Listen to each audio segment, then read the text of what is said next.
Ini dia kelompok yang paling santai, bukan dikerjain, malah buat JJ pulak. Bercanda deh. Perkenalkan kami dari kelompok 2 tentang materi suhu kalor dan pemuyan. Selamat menonton animasi kami. Ya, assalamualaikum warahmatullahi wabarakatuh. Saya Muhammad Gaddafi.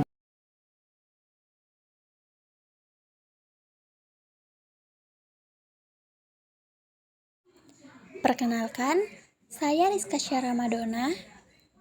Perkenalkan, nama saya Happy Puspitasari. Perkenalkan, nama saya Happy Puspitasari. Di sini saya akan membahas tentang suhu. Apa yang dimaksud dengan suhu? Suhu pada dasarnya adalah besaran fisika yang hanya dapat dirasakan oleh indera. Tubuh manusia dapat merasakan suhu dalam bentuk rasa panas atau dingin. Suhu termometer adalah ukuran derajat atau tingkat panas suatu benda. Benda perasa.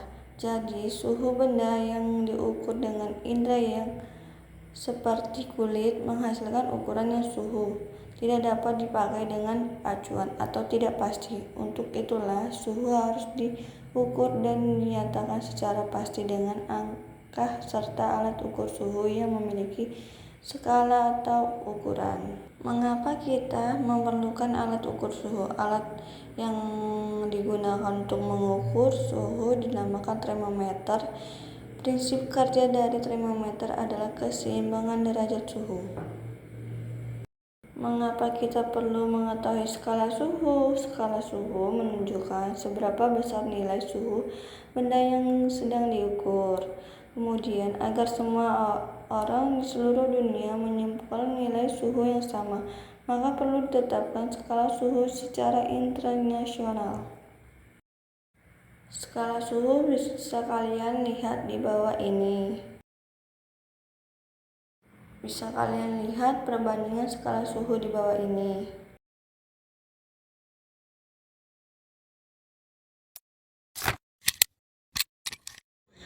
Saya Rizka Syara Madonna. Nah, di sini saya akan membahas kalor. Nah, di sini kita akan membahas tentang kalor. Apa sih itu kalor? Kalor adalah energi panas yang mengalir dari benda bersuhu tinggi ke benda yang bersuhu rendah. Kalor itu tidak sama loh dengan suhu. Kalian tahu nggak apa bedanya suhu dengan kalor? Suhu adalah sifat suatu benda yang muncul setelah diberikan energi. Sedangkan kalor itu dapat diukur dalam satuan kalori. Nah, 1 kalori adalah jumlah energi panas yang dibutuhkan untuk menaikkan suhu 1 derajat Celcius dari 1 gram air. Nah, ini nih. Dalam satuan internasional atau SI, satuan kalor itu adalah joule. 1 kalori sama dengan 4,2 joule. Ini yang harus kalian ingat ya. Kemudian ada yang namanya perpindahan kalor secara konduksi, konveksi, dan radiasi. Kalian tahu nggak apa maksud dari perpindahan kalor secara konduksi, konveksi, dan radiasi? Yuk kita bahas satu persatu ya. Perpindahan kalor secara konduksi adalah proses perpindahan kalor yang terjadi pada suatu zat tanpa disertai perpindahan partikel-partikel dari zat tersebut. Kemudian yang secara konveksi itu proses perpindahan kalor yang terjadi pada suatu zat dengan disertai perpindahan partikel-partikel dari zat tersebut. Dan secara radiasi itu proses perpindahan kalor yang terjadi tanpa memerlukan adanya zat perantara ataupun medium. Nah, di sini bisa kalian lihat ya. Ada contoh gambar perpindahan kalor secara konduksi, konveksi, dan radiasi dengan memanaskan air di atas api menggunakan panci. Yang pertama itu ketika kita memanaskan air, maka akan terjadi konduksi. Nah, kenapa terjadi konduksi? Karena di konduksi ini panas itu pindah lewat benda padat, yaitu si panci tadi, ke air. Kenapa begitu? Karena api yang nyala itu kan akan nyentuh ke bagian bawah panci. Nah, panas dari api tersebut itu akan merambat melewati panci yang terbuat dari logam. Karena apa? Karena logam itu adalah penghantar panas. Nah, bagian bawah panci yang menempel langsung. Nah, bagian bawah air yang nempel langsung dengan panci itu pasti otomatis juga akan terkena panas dari panci yang terbuat dari logam tadi. Itu pindah ke air melewati sentuhan langsung. Kemudian yang kedua itu konveksi ya. Di konveksi ini tuh panas akan menyebar ke dalam air lewat gerakan naik turun. Seperti yang ada di gambar ini tadi ya. Kan kita kalau memanaskan air tuh ada ya seperti buih-buih kecil di dalam air itu.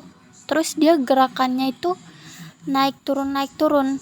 Nah, itu terjadi karena air yang ada di dalam bagian bawah panci itu akan panas duluan gara-gara si konduksi tadi yang sudah saya jelaskan tadi ya. Kemudian air yang panas itu akan menjadi ringan lalu naik ke atas.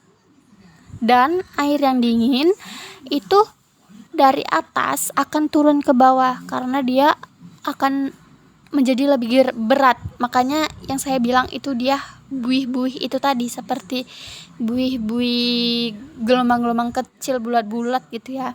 Nah, aliran itu yang menyebabkan dan menyebarkan panas ke seluruh bagian air yang ada di dalam panci tersebut. Nah, yang terakhir itu terjadinya radiasi. Kenapa terjadinya radiasi? Karena panas dari api itu bisa langsung pindah ke panci melewati radiasi. Karena panci itu terbuat dari logam, jadi dia bisa langsung pindah ke panci walaupun tidak ada yang menyentuh. Nah, di sini ada contoh perpindahan kalor secara konduksi. Itu yang pertama, benda yang terbuat dari logam akan terasa hangat atau panas jika ujung benda tersebut dipanaskan. Seperti foto yang tadi ya, yang kita lihat. Itu kalau memasak air menggunakan panci yang berbahan dari full logam, maka lama-lama panci tersebut pasti lama-lama akan terasa panas.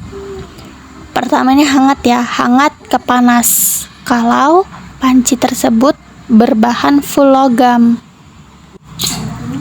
Yang kedua, knalpot motor menjadi panas saat mesin dihidupkan. Nah, ini yang sering terjadi pasti ya di rumah kita ketika kita di pagi hari sedang memanaskan sepeda motor.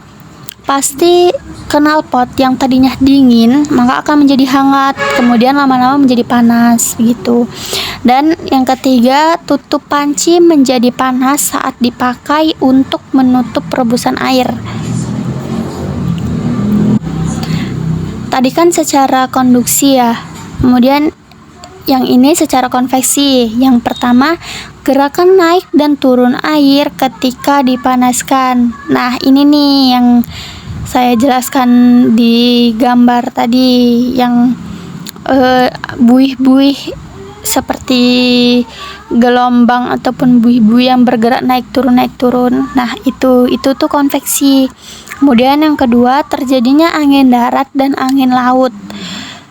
Yang ketiga, gerakan balon udara. Dan yang keempat, asap cerobong pabrik yang membumbung tinggi.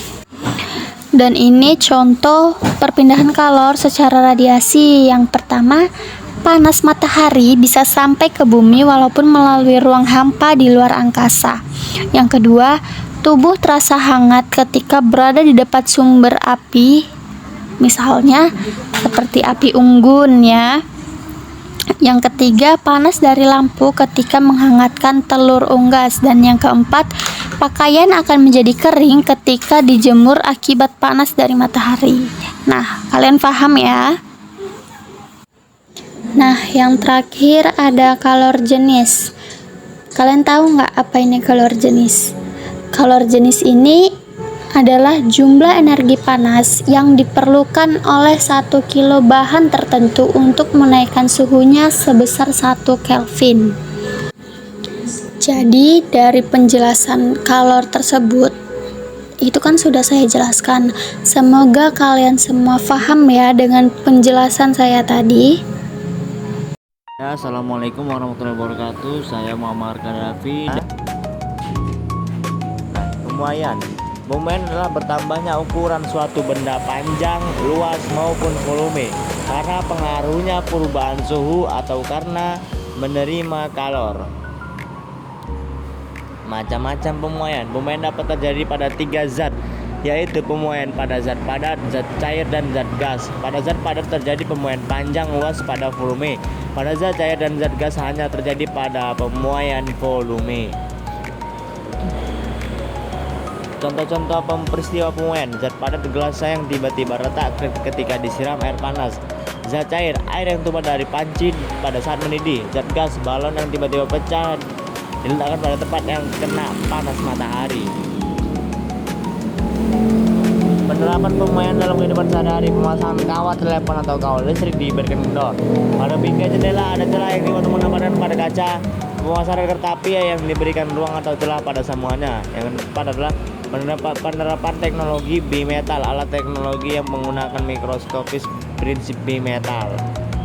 Pemuaian panjang adalah bertambahnya ukuran panjang suatu benda karena pengaruh perubahan suhu karena menerima kalor. Faktor-faktor mempengaruhi pemuaian panjang suatu benda ya. 1. Panjang awal benda, koefisien muai panjang, atau ketiga perubahan suhu. Koefisien muai panjang suatu zat padat adalah bilangan yang menunjukkan pertambahan panjang satu satuan panjang zat itu jika suhunya dinaikkan 1 derajat Celcius.